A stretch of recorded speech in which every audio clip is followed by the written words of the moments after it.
আপনাদের আমি এটাই বলবো, যদি আপনারা আমাকে ভালো দেখতে চান, it is my personal appeal. যদি মনে করেন চেয়ারের অ্যাপিল, চেয়ারের অ্যাপিলও। প্লিজ আপনারা শান্ত থাকুন, বিজেপির প্ররোচনায় পা দেবেন না। ইমামদের একটা রোল প্লে করতে হবে। আর আমি কিন্তু খুঁজে বের করব বর্ডার এরিয়ায় বিএসএফ কাকে কাকে হাত করেছে এবং কিছু বাচ্চা ছেলেকে 5,000-6,000 টাকার বিনিময়ে ইট ছুড়িয়েছে। এটাও কিন্তু আমি খুঁজে বের করব এবং তদন্ত করব ভালো করে। তদন্ত আমাদের চলছে। আমার একটাই কোশ্চেন থাকবে হোম মিনিস্ট্রিতে, যারা খাইয়ে এনআইকে দিয়ে টুইট করিয়েছেন, যদি বাংলাদেশ সত্যি যাই হয়ে থাকে বাংলাদেশের লোক, আপনি কেন ঢুকতে দিলেন? বিএসএফ কেন ঢুকতে দিয়েছিল? বিএসএফ কেন অ্যালাউ করলো? বর্ডারের দায়িত্ব তো আমাদের হাতে নেই। প্লেন চলছে, প্লেনে কারা আসছে, কিভাবে আসছে? আগে আমাদের পুলিশ থাকতো এয়ারপোর্টে, আমরা একটা রিপোর্ট পেতাম। এখন সেটাও উঠিয়ে দিয়েছেন, কোনো রিপোর্ট আমরা পাই না। ট্রেন চলছে, ট্রেনে লোক আসছে, আমাদের কাছে কোনো রিপোর্ট আপনারা শেয়ার করেন না।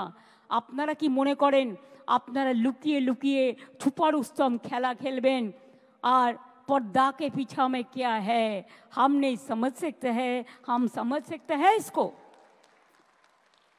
এবং এই জন্য আগামী একটা বছর আপনাদের ধৈর্য ধরতে হবে, কারণ এরপর অনেক পরিবর্তন হবে দিল্লিতে। সেদিনটার জন্য অপেক্ষা করব। আবার নতুন সরকার হবে এবং নতুন সরকারে আশা করি হামাগুড়ি বাবু থাকবেন না। দরকার হলে যেদিন বিজেপি ক্ষমতা থেকে যাবে, যে আইনগুলো অ্যান্টি পিপুল করেছে সেই আইনের আবার কনস্টিটিউশন অ্যামেন্ডমেন্ট করে আইনগুলোকে বদলাতে হবে। If there is a crisis, you have to wait for the future. You have to overcome the situation. And if there is a crisis, be cool and peaceful. আর আপনাদের বলবো, বাংলায় আন্দোলন করে লাভ নেই, আন্দোলনটা দিল্লিতে গিয়ে করুন। দিল্লিতে প্রধানমন্ত্রীর কাছে টাইম চান, দিল্লিতে রাষ্ট্রপতির কাছে টাইম চান। আপনারা সংগঠন থেকে অ্যাপয়েন্টমেন্ট করুন। যে 2-3 মারা গেছেন, 3টে পরিবারকে বিএসএফও গুলি চালিয়েছে, তার বিরুদ্ধেও অ্যাকশন হবে। আমি আমার চিফ সেক্রেটারিকে বলছি, বিএসএফ যারা গুলি চালিয়েছে, কেন চালিয়েছে তার তদন্ত রিপোর্ট হওয়া উচিত। শীতলকুচিতেও গুলি চালিয়ে এরা 4 জনকে মেরেছিল। আমি বলবো, যারা মারা গিয়েছে, আমি কোনো সম্প্রদায় হিসেবে দেখি না, মানুষ হিসেবে দেখি। তাদের প্রত্যেককে আমাদের সরকার 10 লাখ টাকা করে পরিবারকে সাহায্য করবে।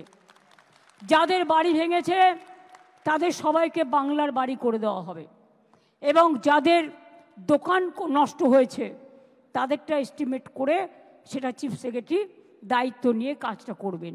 আমি এটুকু বলে আপনাদের সকলকে বলি, ভয় পাবেন না, এগিয়ে যান, ভয় পাবেন না। রাস্তায় কেউ কেউ নিজের আইডেন্টিটি প্রকাশ করার জন্য বেসামাল কথা বলে ফেলছে।